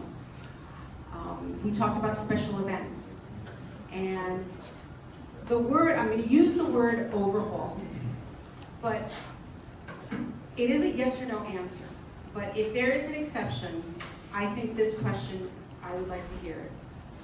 Would you support a complete overhaul and reprogramming of the special events in Lummis Park? And by that we mean start from scratch. It doesn't mean getting rid of everything that we have. It means reviewing everything, starting from a clean slate and having a criteria that these events have to meet to continue to have the privilege to use our space. And if I could just add to my Sure. answer, again, this is the public's property, the taxpayers' property. There's a special event review committee, but the committee, you know who the committee is? Bureaucrats at City Hall. This is the public's property. It should be reviewed by the neighborhood associations, by the stakeholders, by the residents, and have that say as a final say. Yes, as long as we don't build anything on Lewis Park. I'm sorry? Yes, as long as we don't build anything on Lewis Park, because they wanted to build a Ferris wheel at one point. The next question is pretty straightforward too. Do you support alcohol sales on the beach, and would you renew the one-year pilot program? Wait, those are 2 different questions. Okay, let's do one side. Do you support alcohol sales on the beach? And in all fairness, you can tell me, I will wait for a review. I voted no. Mine is yes for the clarification, is that the vendors absolutely have to be in charge of cleaning up after themselves and strict penalties for not doing it. I I voted no when I was on the CRA advisory committee. I'm gonna say yes, because I think we do need a pilot project to see if it actually works. And if it doesn't work, it's done. I think yes, all these fancy hotels have it, and you have to pay like $150 for a chair to be able to drink alcohol. That makes no sense. And I'm gonna know because we want to get away from our brand as a party destination and a more recommended quality of life. But we can party, it just doesn't need to be trashy party. Okay. I say no. We already have an issue with sexual assaults on the rise and crime, and also the pollution. We're in our sea turtle nesting season. We don't need any additional shenanigans, so I'm a hard no. Thank you all. Next question. Would you support a new zoning overlay in the Art Deco district to reduce or limit the amount of operations such as nuisance businesses, tattoo, liquor stores, smoke shops, etc.? We have that. That's true, yeah, We have an overlay that I sponsored as a commissioner to limit the amount of tattoo parlors, liquor stores, check cashing stores, souvenir stores, distance separations. We have. Awesome. Okay. Very good. What, can I ask a follow-up, Commissioner? Why, I mean, I guess they're still here because they're grandfathered. You can't Because kick people out. you need to do an amortization period so that they can restructure their business, because it is a free market. You can't just tell someone that has had a liquor store or whatever type of store for 20, 30 years that we're gonna put them out of business. You need to do an amortization period so they can restructure their business, get their investment out, and is usually very high liability in it. But the city commission has never decided to take that step, though we've discussed it in the past. Okay. And then is it, because I know we talked about this years ago, sorry, I think it's important, thank you so much. Is this for the side, the 100 blocks? I know we discussed this years ago. It goes all the way to Washington Avenue, and I believe we expanded it all the way, I want to say up to 23rd, I know at least 17th Street. Okay, great, thank you. Last question. Washington Avenue, in particular, continues to struggle, even with the overlays. What would be your number one and number two fix?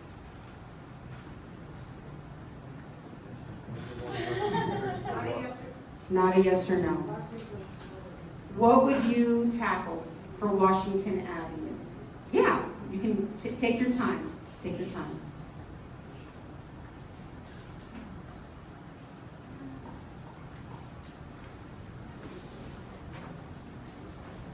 And we can go down the line. We can start with Luigi and go down the line, and you can let us know what you think is important to fix.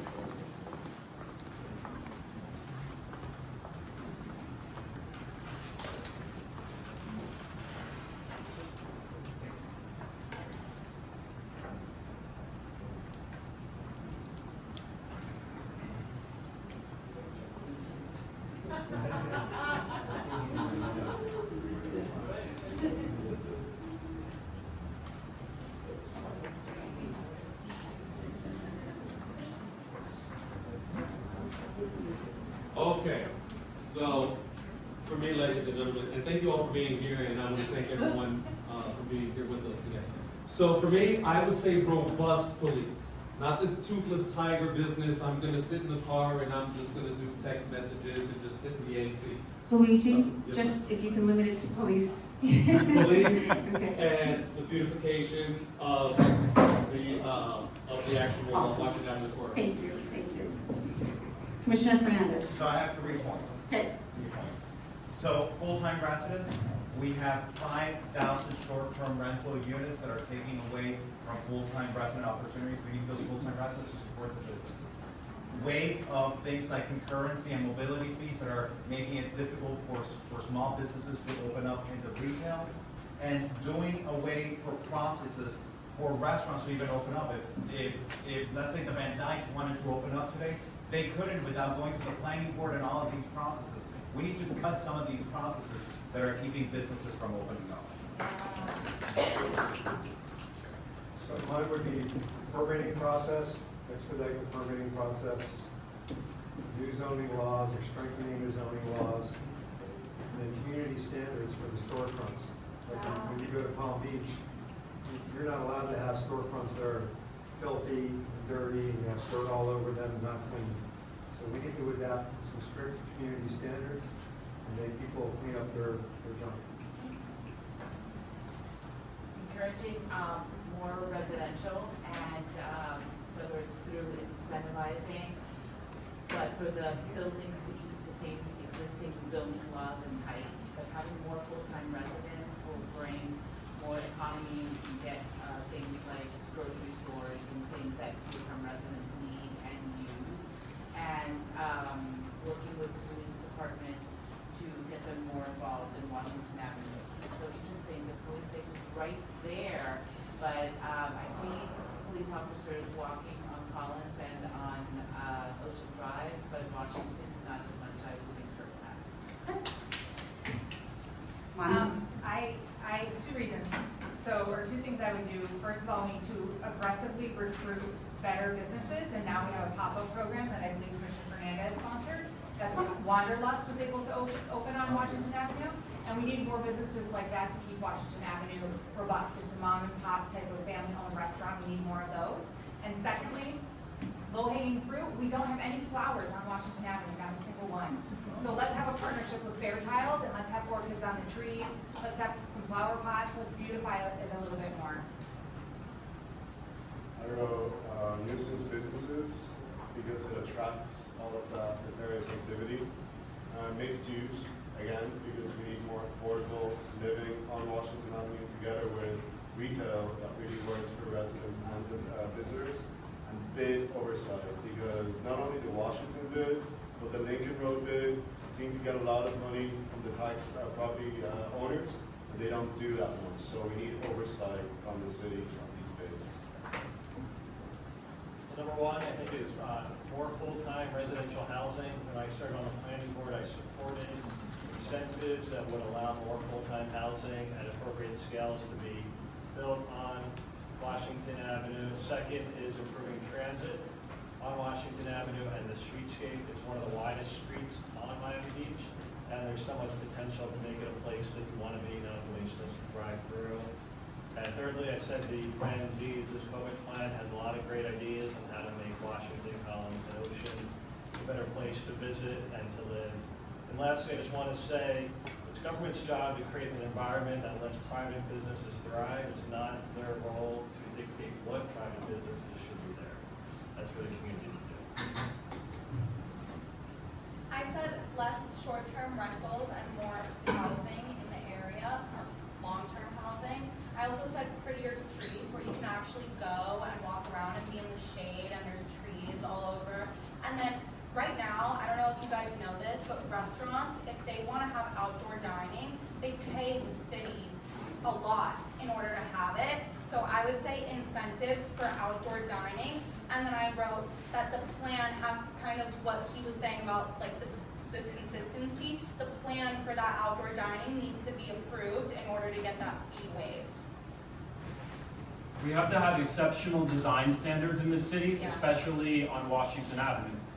That includes making it the most vibrant, walkable, pedestrian-friendly thoroughfare that we can have. We can do that through shade trees. We can do that through a design aesthetic, a color palette, iconography, fonts, all of those types of things. But we need real creative geniuses to be leading this project at the city.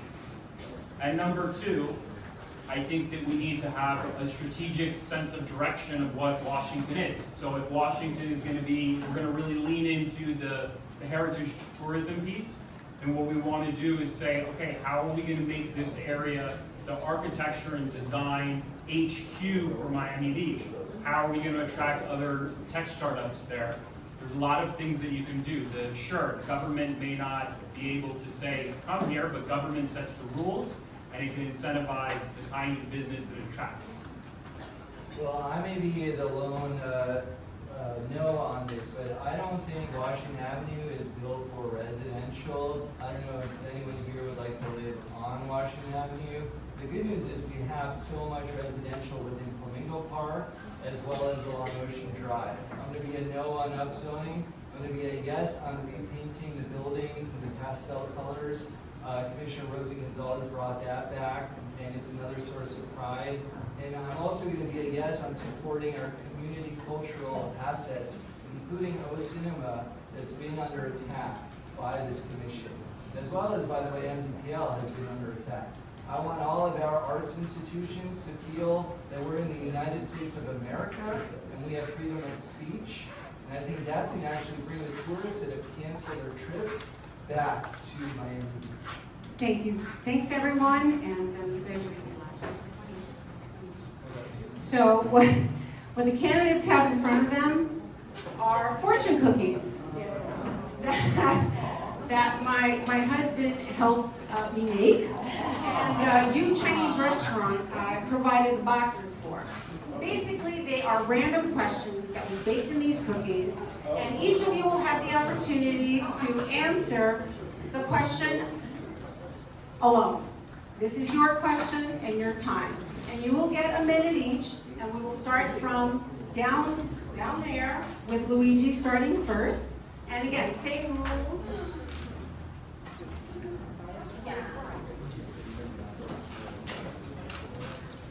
All right, guys, and Luigi, you will start. And read the question out loud first. Absolutely. Thank you kindly for such an innovative program.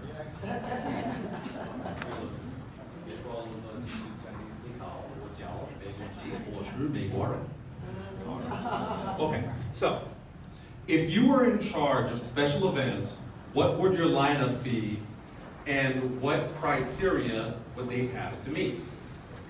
So, if I was in charge of special events, the criteria would have to be that it's family friendly, because there's a lot of excellent programming that we can do that is family friendly. We are not taking advantage of our excellent weather. We need to take advantage of water sports opportunity. We need to take advantage of our ecological environment. We have so much learning opportunities. We need to engage more with organizations like Miami Waterkeeper, the Frost Museum of Science, Mass Academy. We have so much biodiversity here that we can be taken advantage of. But back to the actual urban entertainment there, I would specifically step up the urban entertainment and make sure that we are providing more classy offerings where people can get dressed to the nines. They can go there and enjoy some Czar, Imperial, etc. Thank you, Luigi. Commissioner Fernandez, would you like to read your question and give your answer? Sure. So it says, aside from the hospitality industry, what other businesses would you attract to have a sustainable and diversified economy and enhance the business environment moving forward? And that is quite the question. But I think our taxpayers have said at the ballot box they want to see arts and culture. They want us investing in arts and culture. That not only contributes to tourism, but it contributes to the residential quality of life. And that's so important for us in being a world-renowned destination. I also believe that it's up to the market to determine. We live in a capitalist society. The market has to determine what it is that should belong here. So I believe that what our government needs to do is cut bureaucracy, not require restaurants to have to go before the planning board just because they want to have a violin inside the restaurant. That makes no sense. Like I was saying before, if Van Dyke's, that was such a successful establishment, an iconic establishment here in Miami Beach, if they wanted to come back, bureaucracy wouldn't allow it to come back. So if government gets out of the way, businesses will flourish and they will naturally be able to come to our city.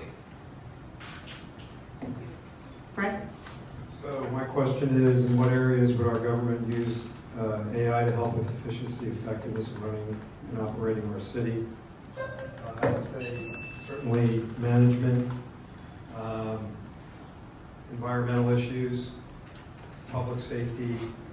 Those would be certainly areas that I think that AI could help us tremendously. For example, traffic. If we implemented a really good AI system that analyzed traffic patterns and allowed it to synchronize our lights properly, that would probably help with the flow of traffic. But there's just so many different ways that AI can be implemented into our city to help it with its efficiencies, and I would be very, very supportive of doing that. Thank you. Okay, what would be the next steps to manage the homelessness issue in our city? First, I will say our city is very lucky. I have been to others around the country and seen tents and huge groups of homeless people gathered all around the city. We do not have that. Our city spends about $3 million a year with the homeless outreach program. We buy beds, we offer them services, we help them with rehabilitation, getting jobs, housing, you name it. There's a lot involved, but we still have homeless. We had the census recently, and it was the lowest count in a very long time. I believe it came to 132 homeless. I do understand that that's seasonal, and as the cooler weathers come, we'll get more homeless, it changes. And we have 2 residents that sends every commissioner every single day homeless pictures from their particular neighborhood. So clearly there's more for the city to do. The police is very engaged, and we do have ordinances and laws in place to help with the situation.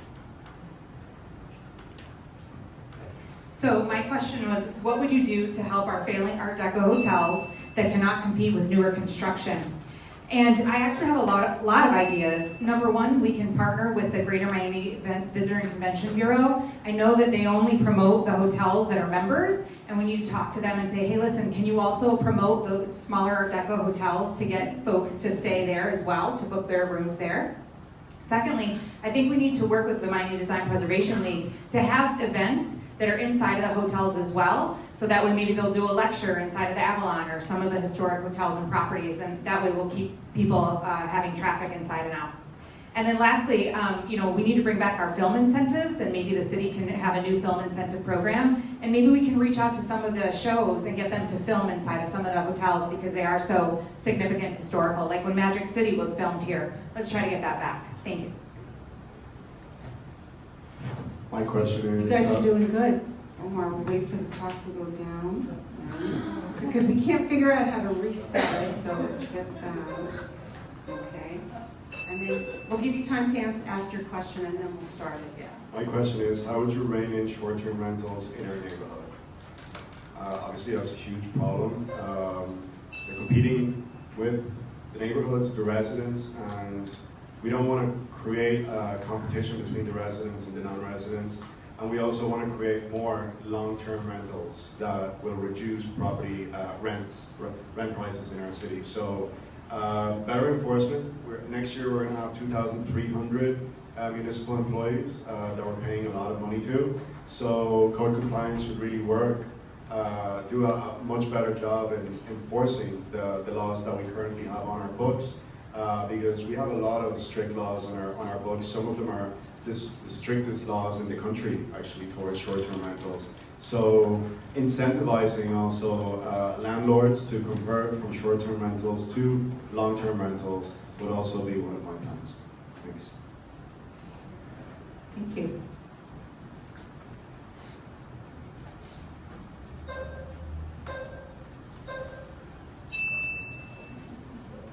It's a long one. Considering high-end developer requests for increased FAR, which is how large a building is basically, what leverage would you use to protect our historic districts, and how would you negotiate with them to fund infrastructure and quality of life benefits for residents? Interesting question. I think that part of the problem is that developers expect that when they purchase property in this city, they can then go to the city commission and get upzonings for buildings that are bigger, that are taller, that have more FAR, more square footage. I don't believe that we should have these, give them extra height and square footage so that they can build more luxury housing that is not occupied. It doesn't add to the vibrancy of our community. So I would leverage it by saying no, so this expectation goes away and they don't come every time they have a new deal to the city commission asking for more height. I believe that many of the issues that we have, and I've heard this from many people as well, is that the city's full-time population is decreasing. The city is becoming less affordable. It's a city of renters. More than 60% of the residents are renters, and yet almost every big project that's come to the city are condos that do not increase the supply for our residents. Thank you. My question is, would you support incentives for repurposing and/or renovations of historic buildings? And if so, what would they be? I 100% would support incentives for renovations. My mom renovated over 20 historic homes in Miami Beach, so I have such a large appreciation for our history, and I've seen firsthand how much beauty can come from something that other people might think, oh, this is absolutely a teardown. I think, how can we do that? The permitting process is so excruciating for anyone that's a business owner, a future property owner. It's horrible to try to do business here in Miami Beach. So I would absolutely advocate for speeding up that process, and yeah, maybe even offering some sort of incentive, tax incentive until completion, something to help them feel like, okay, Miami Beach has my back in restoring its history. So yeah. Okay, my question is, if you were in charge of the Miami Beach branding campaign, what would you prioritize and what would it look like? For me, I think that, so you want to start with what the city's assets are. So it's world-class architecture. There's old world glamour. This is the city that, you know, entertained Frank Sinatra. This is the city of the 90s in Miami Beach, an incredibly strong gay culture. This is the city that is world-class by every definition in arts and in culture. So I think what you should do is you want to start to tell that story. You have to get that word out to all of the world, to Europeans who would want to come here, to the right kind of tourism, the tourism that we've been talking about here. I think that we might want to prioritize not having chain stores here potentially in a 10-block radius. I think we might want to bring together the heavy hitters in the culinary space, in the design space, fashion space, to help us come together with one voice to talk about what this area is innovation, it's, as I said, it's architecture, it's design. I think that we should lean into the sophisticated gay tourist and tourism ecosystem as well, because they're high spenders, and we can do it in a different way, unlike what we've seen with all of Pride, which Pride is fine, but we need more. Okay, my question is, would you support more funding for code enforcement? And if so, where would the money come from without increasing taxes? So this goes back to my original proposition, which is we have a lot of money in that resort tax reserve. And so I want to, rather than just have it sit there and keep increasing the residents' taxes, I want to dip into that and make sure that our code enforcement has the necessary resources to make this a place we're proud of. But not just code, also the other resources such as sanitation that we talked about, which I believe those are both very underfunded and can be tapped into without increasing taxes. Great. Thank you again, everybody. We are done with the lightning round section. Interesting answers, and we really appreciate it. And now that Mr. Jonathan Platzig is in the room, I just want to thank him again personally. We appreciate your beautiful venue and your staff. They've been wonderful. And again, thanking everybody for being here. We're not done quite yet. We're going to allow 1 minute for each of the candidates to give us closing remarks. But before they start doing that, I think I'm going to ask Anne, my secretary, to give me a little bag with everybody's names, because we are raffling tchotchke. It's an Adna, beautiful Adna mug. So while she's doing that, let's get it started. We will start with Daniel and go to closing remarks.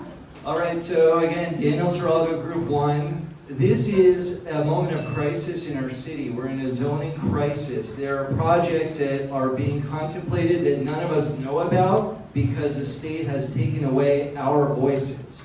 I'm going to be the person to restore our voice and make sure that we fight Tallahassee, but also that we work together. We burn way too many bridges in this current administration. We need to work with both Republicans and Democrats and not just be a beacon one way or another. There's incredible extremism lately, it seems like everywhere. We need to get Miami Beach back to where it was and what we all love. And I think I'm the only one here that is going to really fight for that. I mentioned I'm not supportive of Washington Avenue height increases, of residential development there. I'm supportive of more investment in this neighborhood with the taxes we already collect and we don't use efficiently, and I think that would be a great asset to the district. Thank you.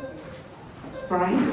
Hi, Brian Ehrlich. I'm really excited to be with you guys here today. I have lived in Miami Beach for 20 years, served on a bunch of boards, the Historic Preservation Board, the Board of the Baths Museum, and in my professional life, I've helped launch a tech startup. I have led major real estate projects, and I manage complex budgets in finance, in real estate, and in philanthropy. And I believe that we need to focus on 4 things. Number 1, we talked about it, a well-designed city with a master plan. Number 2, infrastructure you can see and that you can feel. 3, we need to have accountability at City Hall. Just like you or I would have at our own jobs, we need to make sure that we are delivering results for people. And number 4, every project that we have in this city needs to strengthen our city. We've got to update developer impact fees. Just a little bit about me. I have knocked on 8,000 doors in the city.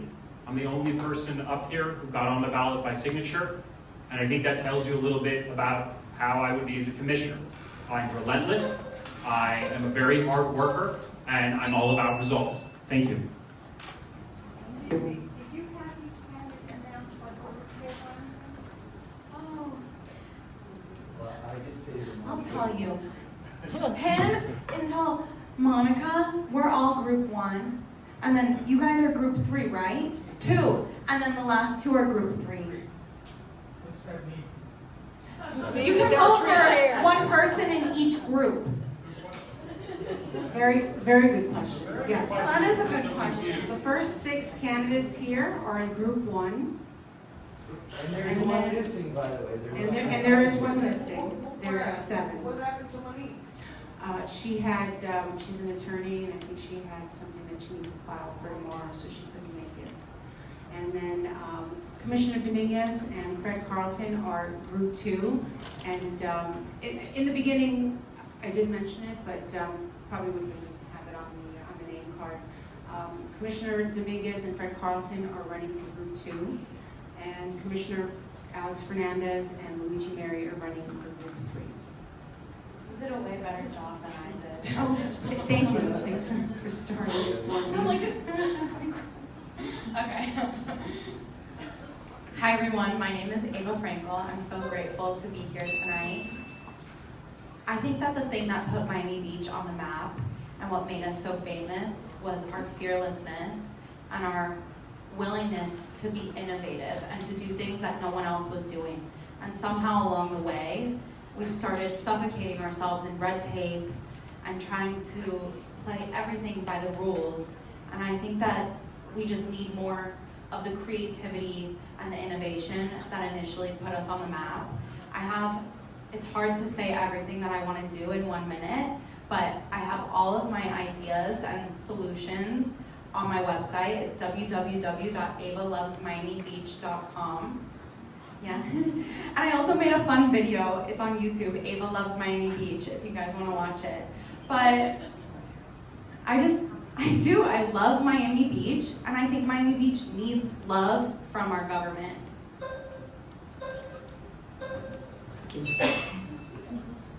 Thank you, Irene, and the ADNA board for hosting tonight. Thank you, Jonathan. My name's Matthew Goltanoff. I'm running for City Commissioner in Group 1. I lived on South Beach for almost 15 years. I love it here. I'm raising my family with my wife together on South Beach. We wouldn't live anywhere else in Florida. I'm a pragmatic leader who knows how to build consensus and deliver results. As a software developer, I use data to help guide decisions, not to make them for me. And I'm not a City Hall insider, but I know how City Hall works. I think that's what's important in picking someone in this seat. There's no incumbent. You have a fresh slate, a clean slate of people, and you, the residents, get to choose who's going to sit in this and help guide the commission going forward. Lastly, I have courage. Transportation, transit, traffic, and housing affordability are so important to the future of this city. My positions have been made, are widely known if you Google me, and I'm not afraid to pick the right thing, even if it's not the most popular. Thank you. So thank you. Your vote this year is more important than ever. Kristen's seat is up for grabs, and there's 7 people up, and they're telling you all kinds of things. But the truth of the fact is that I've been knocking on doors for the last 5 years. I've already brought real results to the community, worth millions of dollars in community benefits, $8 million to my community in North Beach, and I plan on doing that all over Miami Beach when you elect me. I'm not beholden to developers. I'm not working for the city, so when you elect me, I'm going to continue using my own money. I'm not going to be employed or beholden to any of the developers or special interests in this city. I have nothing more to say except for if you put your trust in me, I will never let you down. Thank you. Thank you. First, I'd like to say thank you for attending tonight, and thank you to ADNA for hosting. Next, I'd like to say vote for Monica. My name is Monica Mateo Salinas. I am a City Hall insider. Oh my gosh, that means I know how to get things done. I don't take it as an insult. I know they need it as an insult, but I'm proud of the fact that I work for 2 commissioners, very good commissioners. I learned a lot about City Hall. I learned about how to get things done. I learned how to get things on the agenda, get it passed, and get real results for our residents. So I hope I've earned your trust today. I've earned the trust of many supporters and many people in many different groups, which is why I have several different endorsements. And I hope I've earned your vote today as well. Thank you very much for your time and for listening, and I will get results done for you. I have a long legislative list in my home as I knock, on my phone, as I knock on doors. I have a legislative list, resolutions, municipal ordinances. If you have something that needs to be fixed, come talk to me. I'll fix it for you. I know how to write resolutions and legislative agenda items. Come talk to me. I'll get it done for you, and we'll work for Better Miami Beach. Thank you. Thank you. Hi everybody, I'm your Commissioner, Laura Dominguez in Group 2. And I'm running for re-election because there's still a lot of work to be done. A little background about me, my late partner was Commissioner Mark Samulin, and when he passed away in his 2nd term, I ran for his seat. And it's been so joyful to work on projects that he started, and I've also been working on projects of my own. I'm a very responsive commissioner. I attend all neighborhood association meetings, I respond to residents, I'm out in the field, and I want to continue the work that makes Miami Beach so special. You can read more about me on my website, lauradominguez.vote, and you can see my list of accomplishments, many things that I've sponsored and helped streamline at City Hall. So I humbly ask for your vote in this election. I'm ballot number 140. Thank you. I'm Fred Carlton, I'm running in Group 2. For me, it's really simple. I have a barometer. Is it good for the residents, or is it bad for the residents? If it's bad for the residents, I'm not going to vote for it. If it's good for the residents, it'll have my support. I'm the only candidate in our group that hasn't accepted any money from developers. I'm the only candidate in our group that is not going to vote for spot zoning or FAR increases. I'm doing this for free. I'm donating every single cent that the city gives me to underprivileged children in our community. You're going to hear a lot in this campaign. Unfortunately, in politics, things get dirty. Don't be swayed by the lies, because everything that comes out from my campaign is going to be based on a record, and everything that comes out of the other campaign is going to be based on something that they fabricated and made up. For example, I try to say that I developed the Waverly at South Beach. I did not develop the Waverly at South Beach. I bought it. That was years ago. Okay? There's a lot. I don't own 1,500 apartments here, all the things. I'm just a Miami Beach guy. I grew up here. I was raised here. And the city is everything to me. Thank you. Thank you. I do have to clarify that my opponent just said that he doesn't take money from special interest, but if you received a mailer today, it was paid by a PAC, and that's special interest, so it's lying here right on the table. That's just absolutely false, and I don't know anything about that document associated with that document. That's another lie right there. Okay, fair enough. Commissioner Fernandez. Thank you, everyone. Thank you, everyone. Everyone, I'm so grateful to ADNA for hosting this forum tonight. I'm Alex Fernandez. I love Miami Beach. I love being able to serve you. I'm proud to lead with integrity, with respect. In my 4 years as a commissioner, I've never had a scandal. I've never been a subject of an ethics complaint. And I love our city. I moved here because I met my partner, Robert, almost 20 years ago. Shortly after I moved to Miami Beach, I met someone great who I admire a lot, Maddie Bauer, who was part of the preservation movement. I helped her in her campaign to become mayor. And never did I think that two things that I absolutely love, our historic districts and our gay community, would be things that me as a commissioner would have to fight for.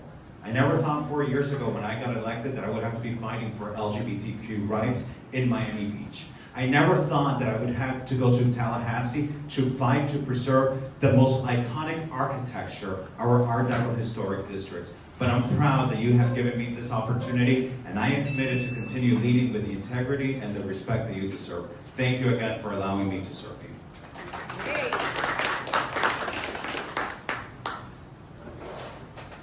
Thank you, everyone. Thank you so much. I ask you to vote for Luigi, number 144. I'm asking you to vote for me for a fresh new start. Now, again, I'll reiterate, we're all friends with my opponent here, Alex, and we all know him in the community. And he will be able to continue to work with me if he pleases in any other capacity, should I have the honor to be elected. I pledge that I will continue to work with Commissioner Fernandez because of the fact that he does have expertise. I don't think we should throw the baby out with the bathwater, but we do need a fresh, new start. The heart of the city has been sputtering. Similar to an EKG, we need to evaluate the rhythm. We need to make sure that this city is running and functioning properly. I'm asking you for your vote. I'm asking you to consider trying something fresh and new in terms of the way that our city is run. City Hall and the City of Miami Beach has been governing the City of Miami Beach as if it was two separate cities. We need more community unity. We need the residents' voices to be respected. The voices of the residents must be respected and properly represented. Thank you. Thank you. Thank you to all the candidates. Congratulations.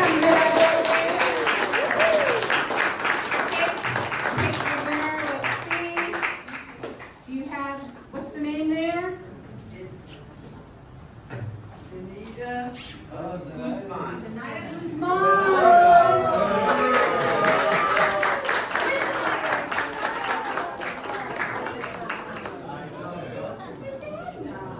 So now you can drink your coffee and you can think about it.